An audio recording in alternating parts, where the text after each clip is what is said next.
Welcome, everybody. Tonight we have an artist talk with artist Tidawhitney, conducted by Sarah Benentt. This artist talk is part of our current exhibition, Jardin de Rosas, Garden of Roses. We have 60 artists hanging here on the walls. Some of them are emerging, some of them are already established artists. Sarah is co-owner at Place LB, which is a community print studio, as well as assistant professor of journalism and media at Santa Ana College. Tita is a painter from Long Beach who's currently has a solo show here at the Long Beach Museum of Art titled Living Spaces. Be sure to check that out. As well as Tita has a piece hanging in this show right behind us. It's the black and white one here in the middle.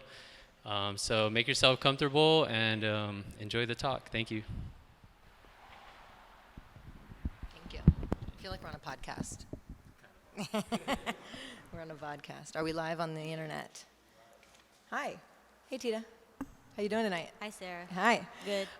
So as we said in the intro, you just had a big write-up in the LA Times. We're just going to shout her out right now because she's got some things going on. It's been like a good few weeks for Tita, yeah, right? thanks. Okay, write-up in the LA Times. You have major museums acquiring your work. You're on display at the Hammer Museum as part of the Made in LA, and you just opened your solo. You have your solo museum debut over here at Long Beach Museum of Art.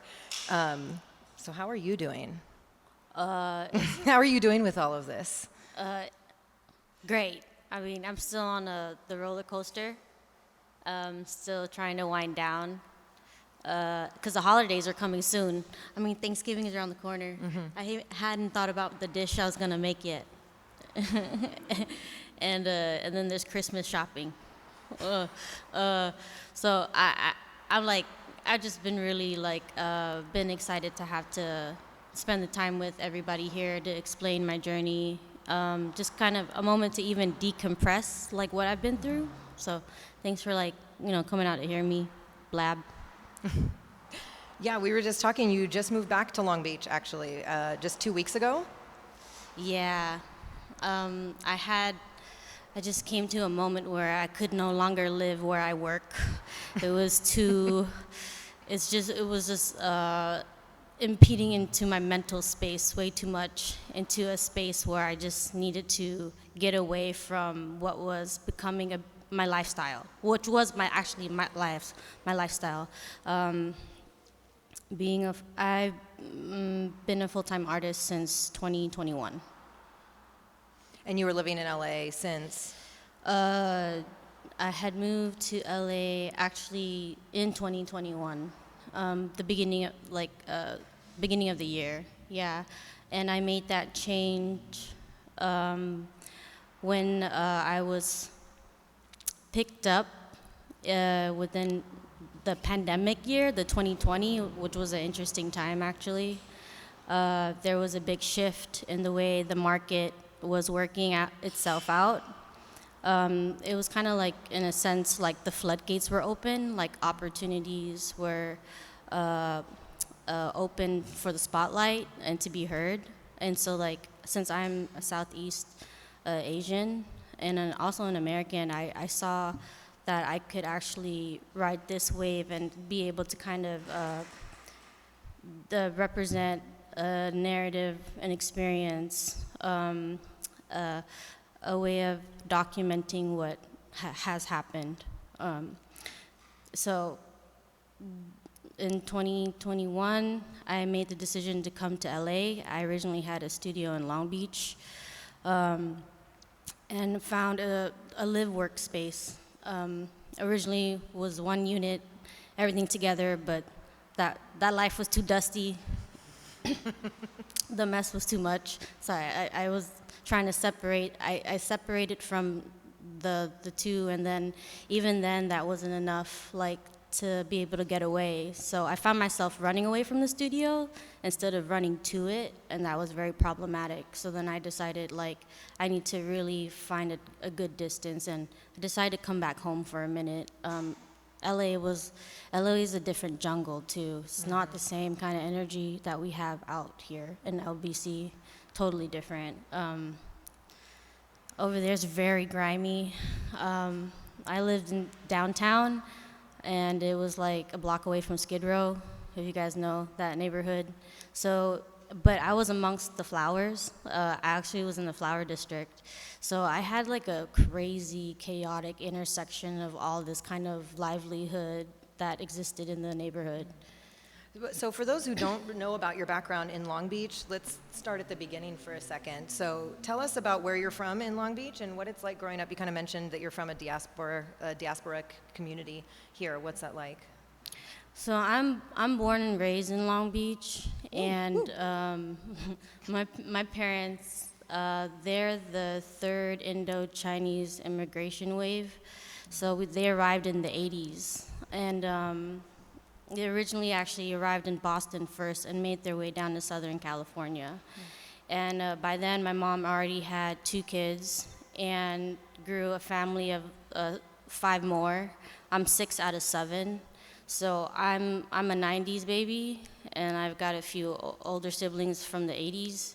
And so you have like I have like an interesting community growing up as well, considering like my parents' generation comes from genocide, and that was actually the entire country. So it wasn't just my family, but actually like my entire people. And that was like something I grew to reckon with as I got older. I didn't know how to articulate it. I knew there were just certain things that I was exposed to, but how to wrap my head around why, that was like another story. And the work that I started excavating and currently started really affirming those very things. When did you first find out what happened to your people? I mean, like there was always like the general history. So there was this knowing that there was violence, there was a dark side, and actually that was really hard to digest. From me growing up all the way until I would say like college, because it was only until I finished school entirely that I had room to really reflect what I had gone through on like several individual levels. And when I started peeling them back, I actually started rewinding into the past and realized family is like the core, of where I'm like inhabiting all these behaviors. And realized like there was a certain kind of dichotomy of like love and like hate, and like having to accept them both. And I could see that being revolved around my family, my parents pushing it into my siblings. And then now that I'm like, we have a second generation, I saw how actually they were kind of, it was like transcending into them. So then it kind of clicked, like, oh, there's more that I inherited than I realized. And I didn't even exist. Like, this is something before me, and I just have to swallow it. Was anybody talking about any of that in the house, even among your siblings or your parents? In my household, my parents struggled to actually be very direct with their stories. They would only kind of bring it up in like comments that like came after like some they were trying to tell you, like trying to teach you a lesson but it was always in chunks and pieces. And I think maybe the when they were open about it was when my dad was writing a biography for himself in Khmer, and he would actually run the stories. He would tell the stories to my sister while he was writing them down. And I remember them always sitting around him while he was writing this biography. And he made 3 copies for himself. This is back when I was like in middle school. So they didn't, I was telling you earlier, like They're 7 kids, but the way I say it, like I'm the second batch. So me and my little brother, like we have enough gap that it was kind of it created the distance in a way that built perspective for us. And so with that, like I kind of got to observe in a certain way how like things unfolded, how their life unfolded in front of them. So tell me about the first time you ever picked up a paintbrush. Do you remember that? I mean, high school. I would be like, that was my introduction to like how elevated art could be in society and like how reflective it is of humanity. And actually, I'm gonna see my high school teacher tomorrow, and I hadn't heard from that man in a decade. And he found out about my work because he actually went to the Hammer show, Hammer Museum. So I was like, this is the man that like started it all. Whoa. Was it a class that you were in, and what drew you to painting as a medium of expression over any of other mediums you were introduced to at that time? I think what it is like part of it is like, it's because I'm first generation, and like we also grew up pretty poor, so like the idea of being an artist wasn't very supported, you know, like but along the way for myself through education, I had always been like pulled aside by my teachers, and I would say I give, if not my parents, the other parental guidance that I had were my teachers, and they always pulled me to the side and told me I had something. So my high school teacher really did that for me, and he directed me to like check this out. He just kind of like, let's see how you do, you know, amongst the like share your work. Literally, it was kind of like share your work, and the more I shared it, the more people were reciprocating to it. And from that point, he just kind of pointing me out to a program, which was like the Cal State Long Beach Drawing and Painting Program. From there, I just really took off. I found another set of faculty, professors, not just one, but literally like 5, that was really supporting me now to like pursue it as a career. And it was only until I met them that I was like, okay, I think this is possible. Maybe I'm gonna listen to them instead of my family, because apparently they know what's going on, you know, because at this point, my family don't know anything. They don't know anything about contemporary art. They don't go to art museums. There's no exposure in their world. So like, it's very alien to them to see me have to try this path. Yeah, what was your work like back then, and what did they think about it? You said they don't have a frame of reference, but did they say anything? Well, you know, my parents, so at the end of the day, they're like, just make sure you can pay the bills, you know? But they'll check up and be like, they saw me go through an evolution, if you can imagine. Like, I went through stages, like, of growing, of reckoning and acknowledging what I'm capable of and what I'm uncomfortable with, and how do I approach my challenges, not just through my studio practice, but even in the challenge of like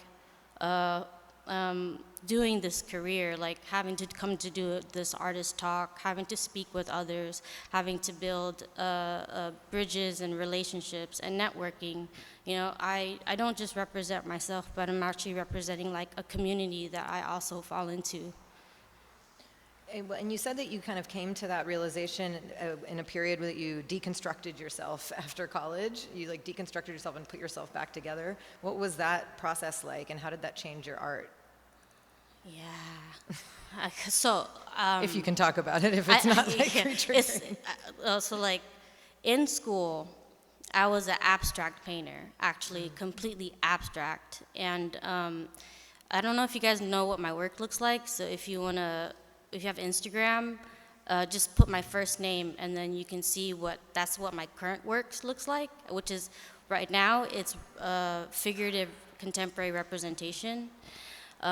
But when I got serious 9 years ago, pursuing this career as a painter, artist, painter, I dived into abstraction first, and for one it was split in the department, which you shouldn't have, but I chose that route because I knew nothing of it. I knew the other route was easily digestible, so I decided to dive into a language that I knew there was a sophisticated consensus around how to navigate it, I decided to harden the fundamentals for myself, and it became really became like the ground up for the rest of the work. So after I left school, I had to confront myself in a different kind of nature.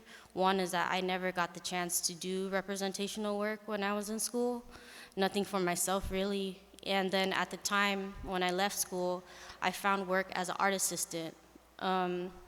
I was working for this artist named Amir Falah, and he's a figurative painter. He got me thinking about what it meant to like have to, own an image for yourself. So besides him, there was also another artist, Danielle Dean, who I did backdrop watercolors for her. And so it had a very interesting, all of that overlapped in my work. So if you see my work in person, they're actually large paintings, and they really deal with the dimension of space, visually as well as like physically too. And that being raw canvas to a painted surface. And on top of that, soft pastels or oil pastels or charcoal. So all of that is really in play with each other. And a lot of the work is built out to life size. But sorry, I just got lost. What are we talking about? how you deconstructed yourself after college, and how you found this voice. I'm interested in a specific piece here on Anaheim. If anyone has seen another work of yours or directing people to your work, this mural on Anaheim and Gaviota that you painted in 2019. So there's this gap between when you graduated from college in 2017, right? Yeah. And then, so you have a few years, and then you're painting here in your hometown. What was that experience like to do a mural? First of all, because it's not on a canvas, but also, what about the themes? And you were kind of mentioning your transition from abstract to figurative in that. So what was that process like to paint that mural? Shout out to Cynthia. Thank you, because she's the reason why it happened. Networking gets you guys, I'll tell you. I was lucky. Someone had dropped out at the time, and so I was called upon to do the work, possible if I was available to do the work, and I actually was pretty prepared. I was working quietly in my own studio practice. I was art assisting, and so I've never done a mural before. This was my first and my last one actually, and I've never got the chance to use cans before either. So I decided like, hey, let's just kind of like have fun with this. But little did I know, like, it was such a different scale of production, process and production. Like, I'm over here thinking like, just me, but then everybody else has a team of like 5 assistants. And then I called my friend up. I was like, I need you tomorrow. And she came through for the rest of the week. Cool. So with her and me together, it was really fun to do that scale painting, because it wasn't that tall either. It's 120 feet long, but it's only like 10 feet tall. So it was just like a great, like almost like, if you go see it, a third of it is bombed, sadly. But people would say it's a painting, actually. Oh, yes, Juliana Bustillo was my assistant in my studio mate. She came through for me. Was that one of like the first works that was starting to explore your Cambodian heritage? Because it has a lot of imagery from that. Did you have to do any research for that, or had you already started to come into your comfortability of using that as a subject? Yes, so I was already comfortable. So through like 2017 and 19, those were the years. So I graduated in 17. By 18, I deconstructed myself. 19, I put myself back together. And then by 2020, I knew I had the confidence, like I knew what I was doing. Like I could articulate what I was tackling into. Got the timeline? Everyone get a quiz after this too.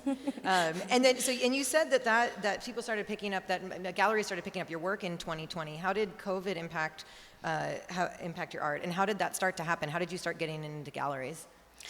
So that was a very interesting time. So I really do want to say the pandemic was like my luck, my lucky strike, because it kind of allowed narratives or conversations that hadn't been in the forefront before to be in the forefront, because people were like kind of had a wake-up call, because everybody was affected, like the entire globe was affected.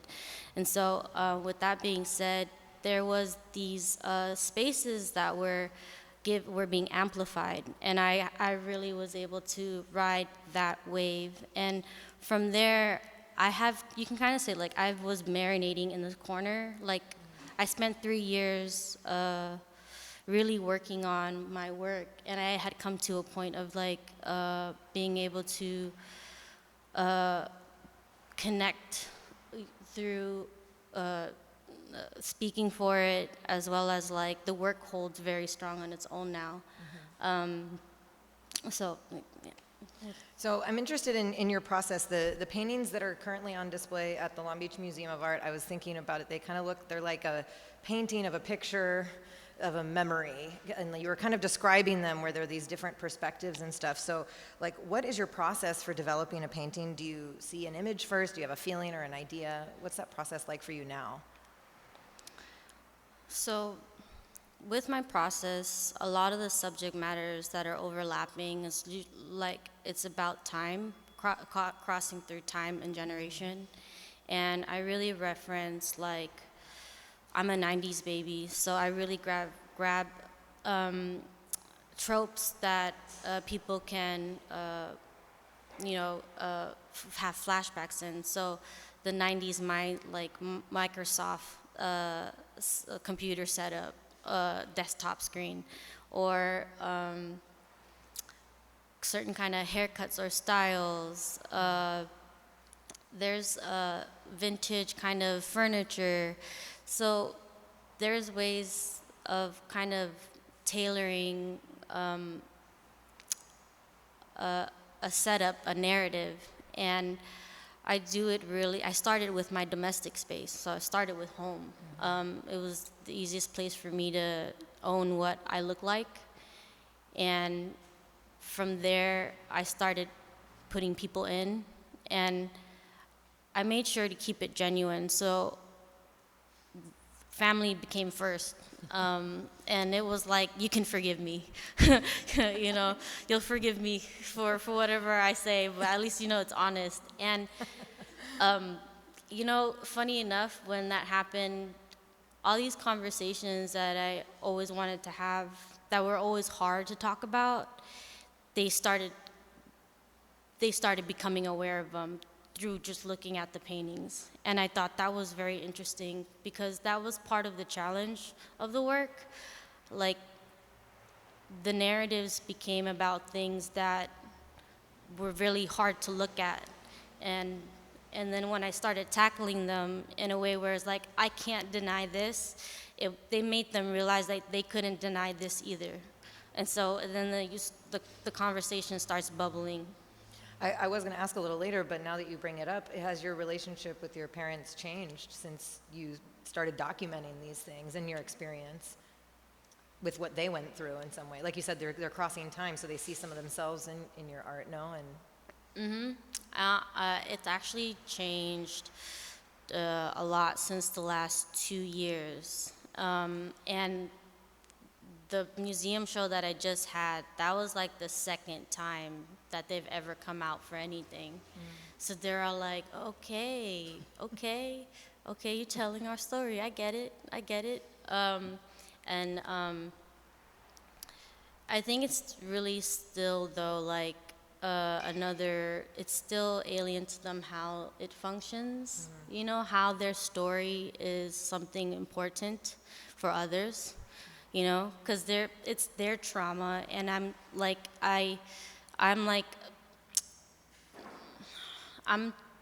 trying to utilize, like, our experiences that we've gone through to really build connection.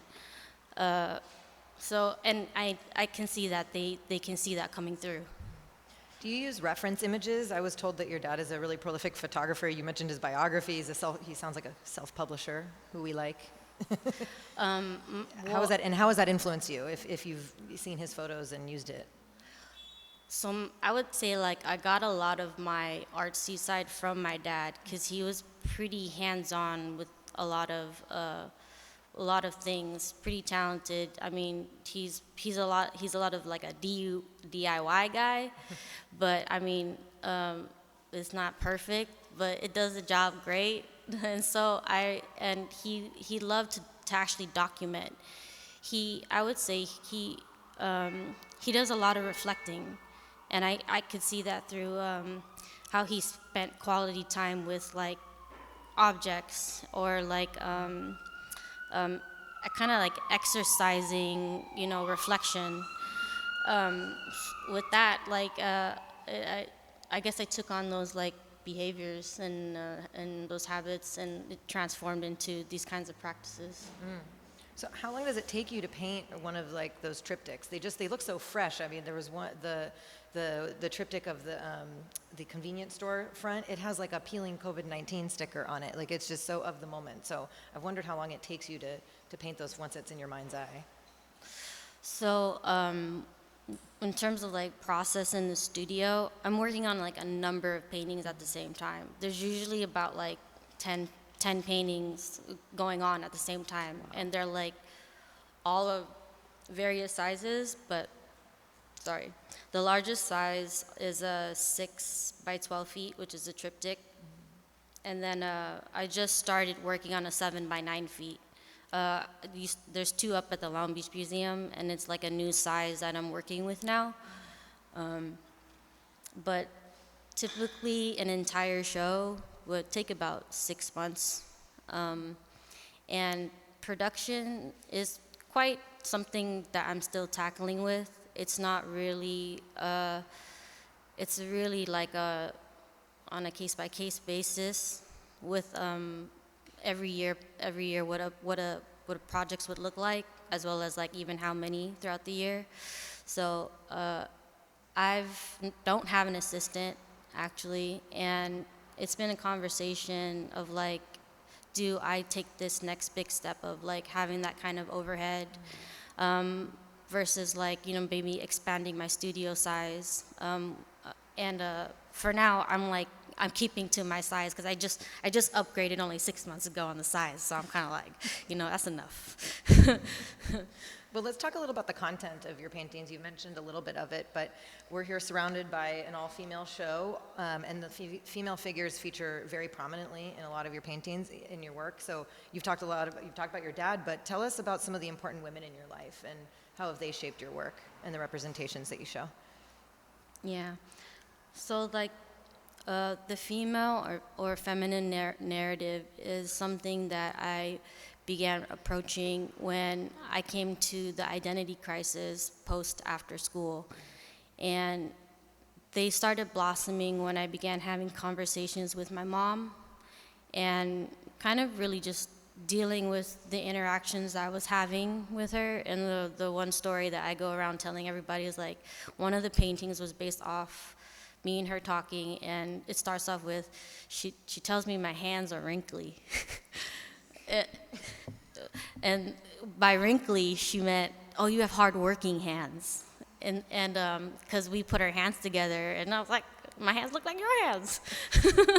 And so I made a painting soon after that, and it became into this thing about womanhood, became into this thing about expectations of marriage. It talked about assimilating to culture, talked about like, expectations. And so as I kept going down that route, I realized I didn't know too much about my mom. Actually, we have a language barrier. I'm kid number 6 out of 7, so they kind of got tired by the time they got to me, They're just kind of like, yeah, just don't get in trouble. And then and next I'm like grown. maybe another epiphany I had is when I came out of a really terrible relationship, and I was really trying to understand, like, how did I come to this place in my life. And I took a look at my mom, and I realized, like, you know, there's something here that I was taking for granted, and because she had a different kind of love in her life, and I realized me and her did not have the same opportunities. Me and her didn't, and yet, like, she's had to go through so much, and I'm over here, like, thinking I've gone through so much, you know. So then that was a great epiphany of, like, my womanhood, being a female. What does it mean to have to take on a role as a mom, you know, coming from a third world country of genocide, you know, being expected to be a housewife. There's all these things that I realized I was fighting with, she was fighting with, and, like, she couldn't have time to, you know, work through it. And so how do I, like, break the cycle of this? How do I get her to see? And painting through it was one of my things. Yeah, you mentioned place and places, and your work is kind of in different places. Could you talk a little more about these, like, mental and physical places that are important to you, and how do they like come out in your paintings? Yeah. So the mental, I would say, it would be like the themes of my paintings, and they're usually, like, haunting. They're a bit, they're, like, beautifully haunting or gothic. There's something dark, even though there's, like, beautiful plants and vegetation and glitter. There's something usually creeping in the corner. I have these, like, ghoulish green hands that pop out once in a while, and it's usually when a moment when somebody is just kind of, like, it's a very mundane moment. It's like someone's just cooking, or kids are just playing together, but there's something sinister going on. And usually the place I started out was the domestic space, so it usually takes place inside a home, but next to gardens, and slowly the work now has climbed into, like, the neighborhood. So you see, like, the grocery stores now. I'm working on, like, a travel agency off of Anaheim, like that site, and then there's, like, yeah, like, playgrounds and such. So Can we talk about the hands? That, for those that have seen the work, they're disembodied, they're almost zombie-like, and yet they always have, like, that fresh set of glittery nails. So what do they represent to you, and why draw those everywhere? So I started doing the hands when I realized I could narrate about people but didn't have to put a face on them. And I was also, when I put the green skin on, I realized I wasn't really talking about that person. I was really speaking to the traumas or perhaps the experiences that made them become who they are. Like, you know, like, it's kind of like, I hate you for why you do this stuff, but, you know, I love you anyway. But it was also my way of speaking on on a mixed level, like friend or foe, you know. That was the energy that I was trying to read. And it comes from, like, a space of being, like, an innocent, you know, just keeping your guard, but do you want to play or not, you know? Yeah, there's a lot of details and density in your paintings. Like, the hands are just, like, one component, and sometimes you're looking for, it's like a Where's Waldo, you gotta, like, find them. How do you choose which details to include? Because some of them have very robust details. You know, how do you choose what to include, and what do you see as their role in the overall work? So with details, that does matter. The subtleties matter, because that in the case of my work, they're very, like, calculated, like, uncanny, like, seamless paintings. And this is really, like, my exploration of language, my painting language. So I use the techniques of watercolor and abstract mark making tools to really articulate my images, if that makes any sense. Does that make sense? Like abstract mark making to articulate all the subtleties. And the way I've composed them on my canvas is that the proportion and scale is like almost close to life size, selectively. So the clarity is based on where I want you to focus, like close to life size. Like the stickers, for example, they have this tendency to be more tighter, whereas like the skies, the marks are more loose, because it's far away. Like this, it goes with the softness, sharp and then soft. I have to go back to asking about reference images. How do you get that level of detail? Do you like have the plastic bag in front of you, the Ralph's bag that you're painting, or do you take photos of it, or is it all from memory? The tagging on the sidewalks, that kind of stuff. So everything in the painting, for the most part, are like a reference from actual photographs that I take, and there's like different techniques to like crop the ideas together. And so sometimes I'll take a reference and then like draw it on free-handed. Most of the time I project, but there's times where I literally take the object, put it in front of the painting, take a picture of that instead, and then actually use that to reference. So then it's kind of like the object literally had already folded into the painting, and then I'm just kind of like sealing it all over again. And then I'm also sizing it to scale. Like I'm always matching it actually to like, I usually blow it and then I would stand next to the painting and feel like, do I have to jump, or can I grab it? And then that's what would kind of like confirm what it'll be. What do you think has changed the most about your process? Because you've gone from abstract to figurative, but is the process like what's the biggest difference between your process, like when you were in college, let's say, and now? In between abstract and Or how about from your early figurative painting? Let's go there. Like from 2017, 18, you were saying, and when you started that to now. I would say that there was more room for improvisation, like which I still have now, but I guess there's more execution at play than there was before.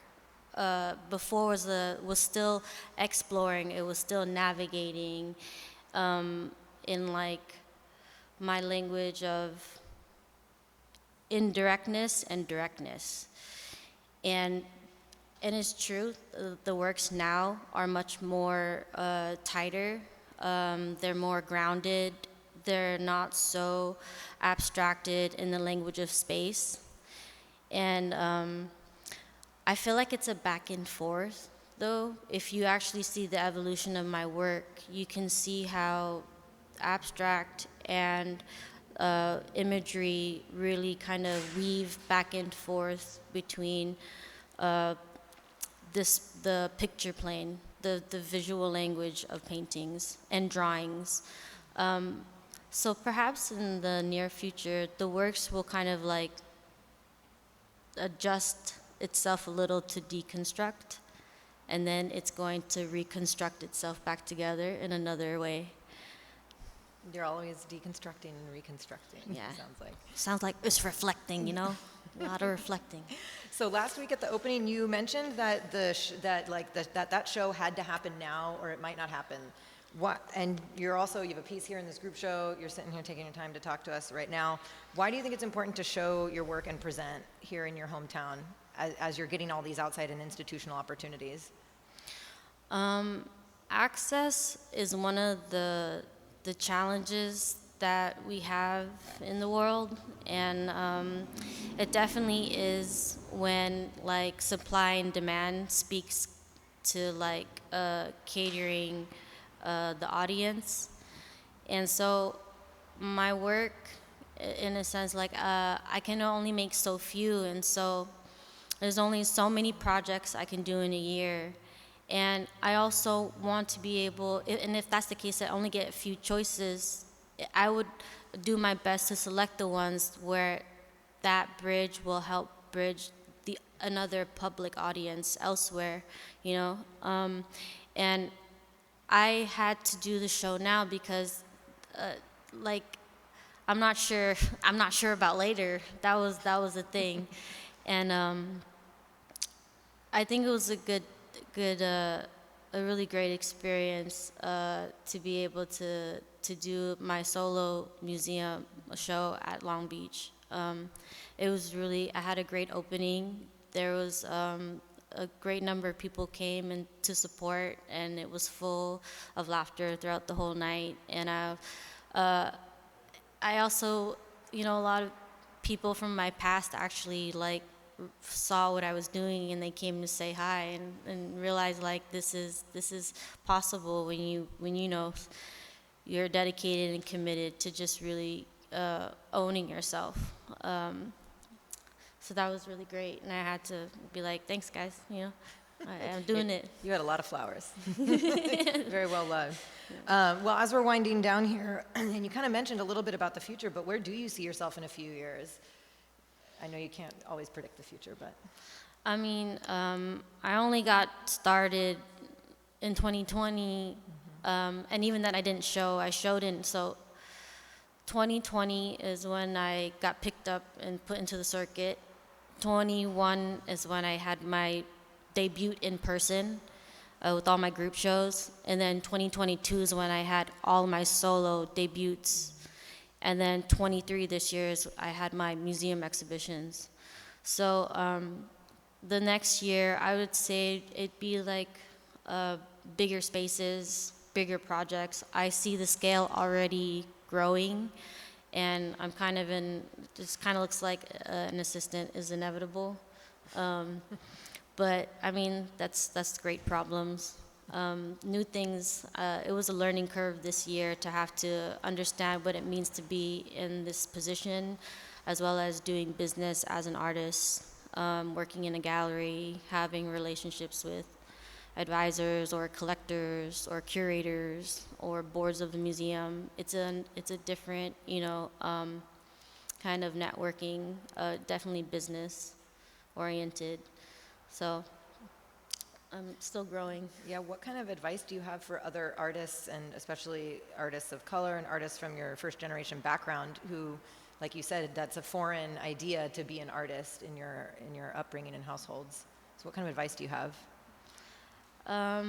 Well, I definitely say if you put your mind to it, you can definitely, you know, pursue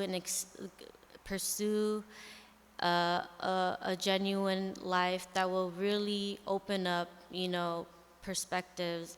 You want to, you know, you'll grow in grace, you know, in a direction that you'll be proud of, knowing that like you're here not just for yourself, but for a greater, bigger cause, and that's always giving and rewarding.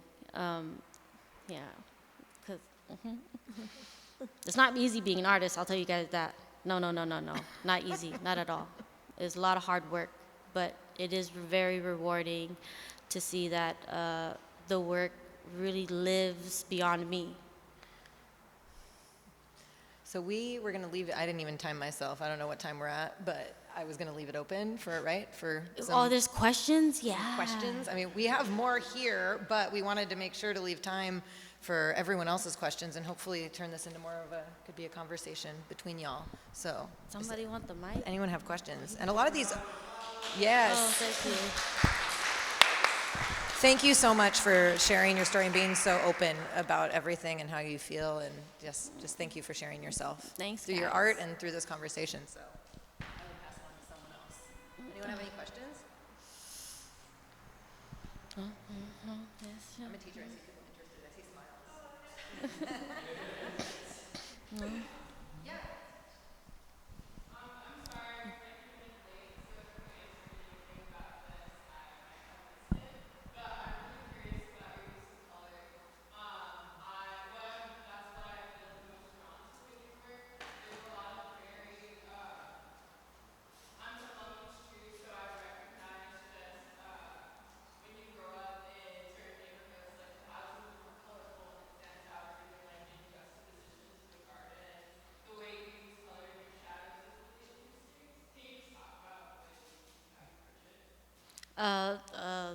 the colors. So I mean, color is, I would say, one of the fundamentals for me. So when I talking about my abstract period, color was a big part of that language, and I had tapped into that pretty pretty soon after I learned this whole world that we live in color. At that point, I mean, I really can control it in conjunction to the way light works, shadows, and then also just being able to utilize color to convey ambiance of an emotion. I really had a period of using that kind of, it's not just color too, it's how color sticks and resonates with something as well. So there's also this psychological relationship to it. And I usually pose a lot of that into my sunsets. I use my sunsets to start the dramatic, like the very dramatic kind of feeling of light, and like what time of the day of it. Is it warm? Is it cold?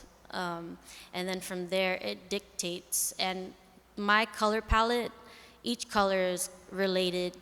Each color is actually related to one another in some way or form. It's considered, actually, each color is considered to relationship of the flowers, to the wall, to the floor, to the figure.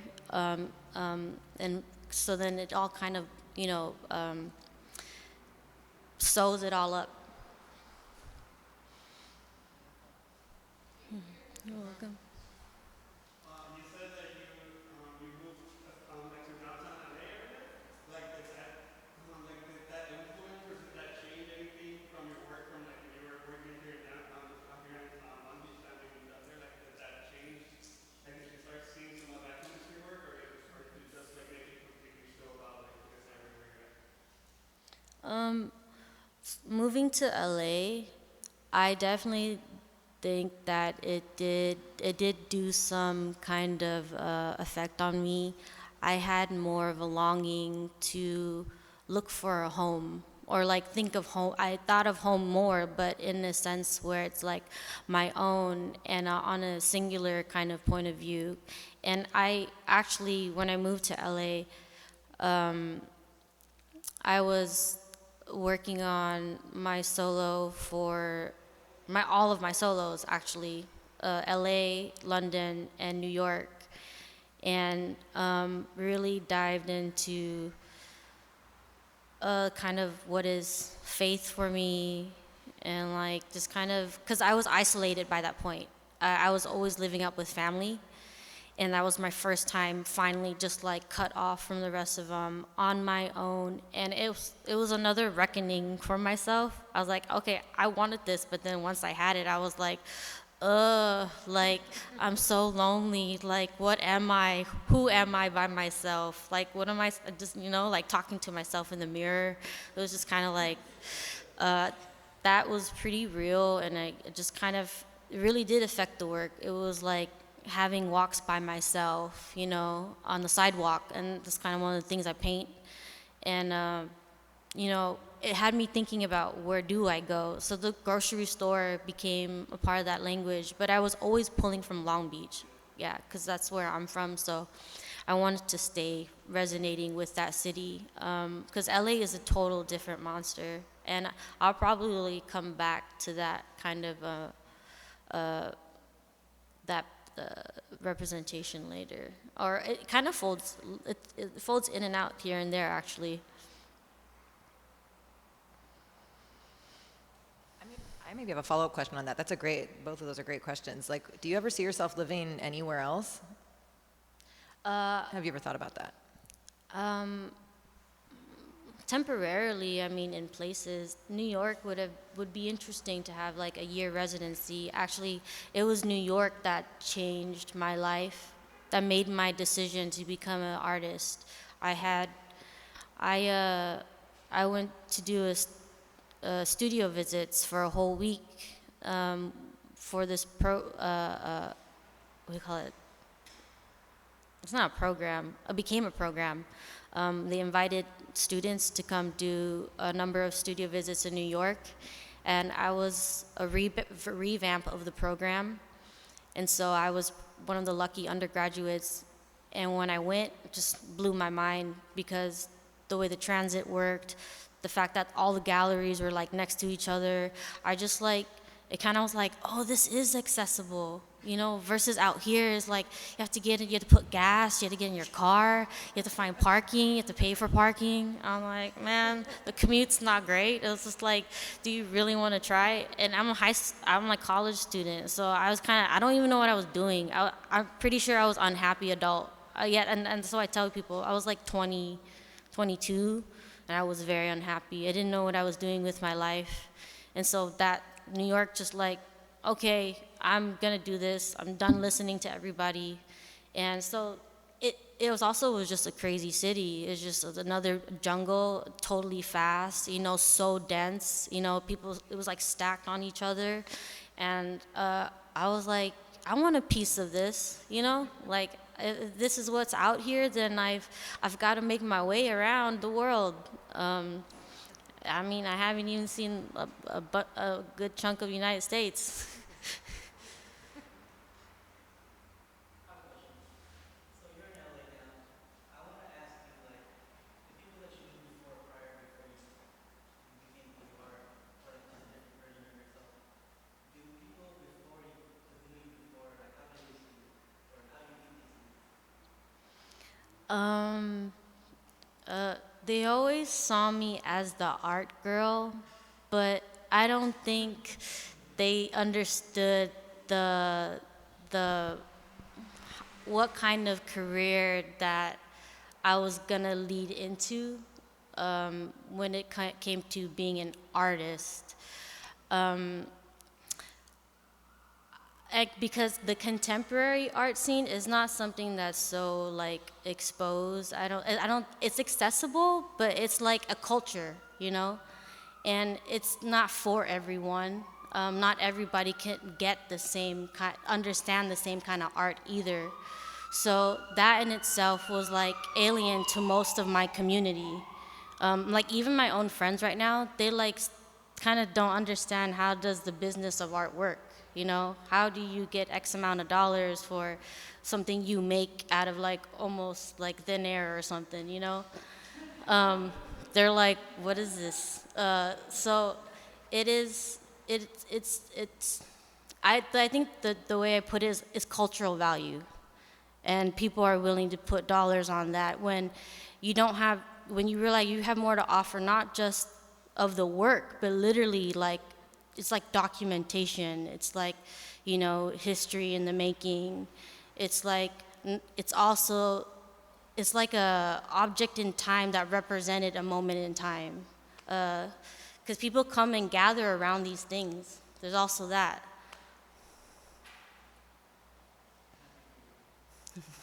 Thank you, John.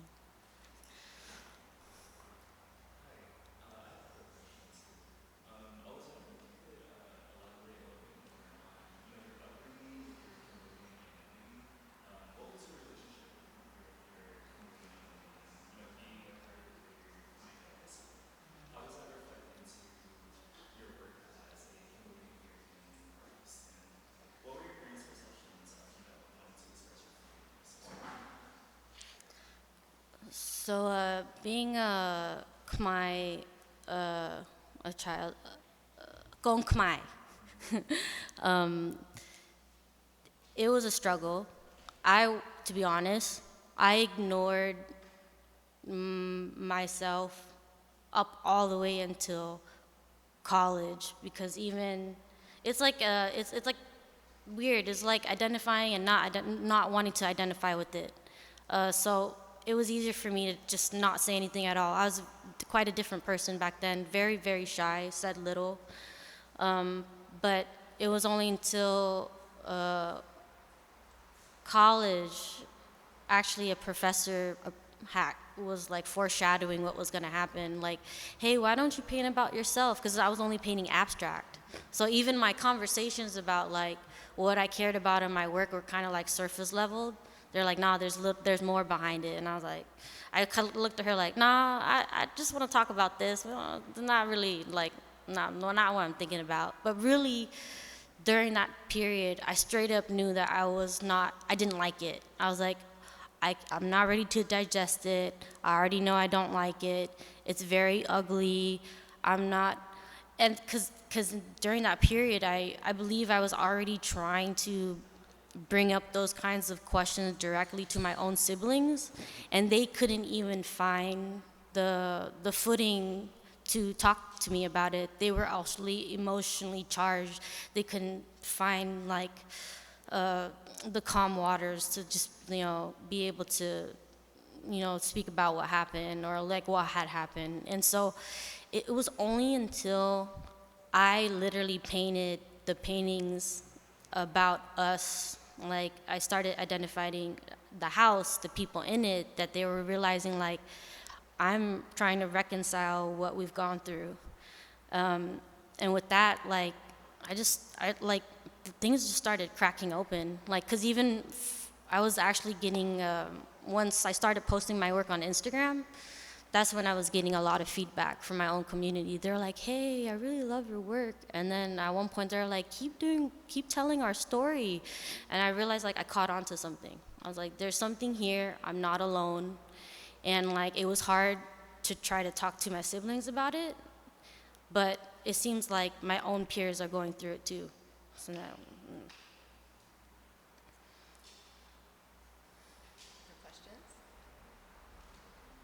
yeah, that was pretty good. What do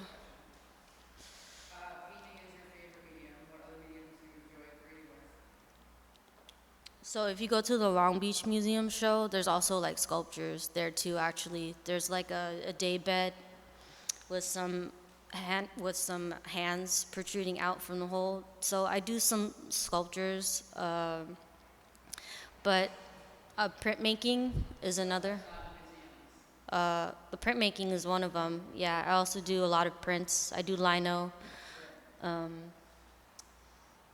That's all I've got. Yeah, that's all I've been working with so far.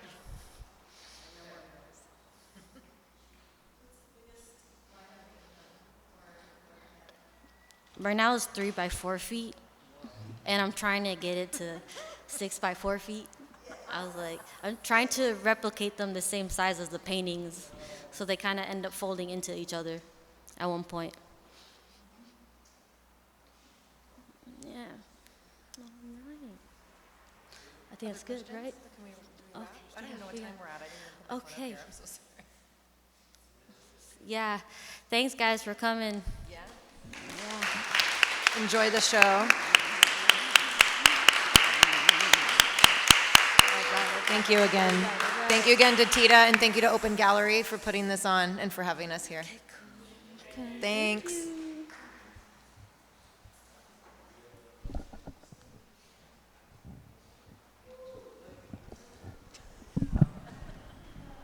Real quick, thank you guys for coming and for hanging out with Tita and all of us. It really means a lot to us as a gallery to have a community that's, willing to hang out and hear each other out. That's the most important. So thank you guys so much.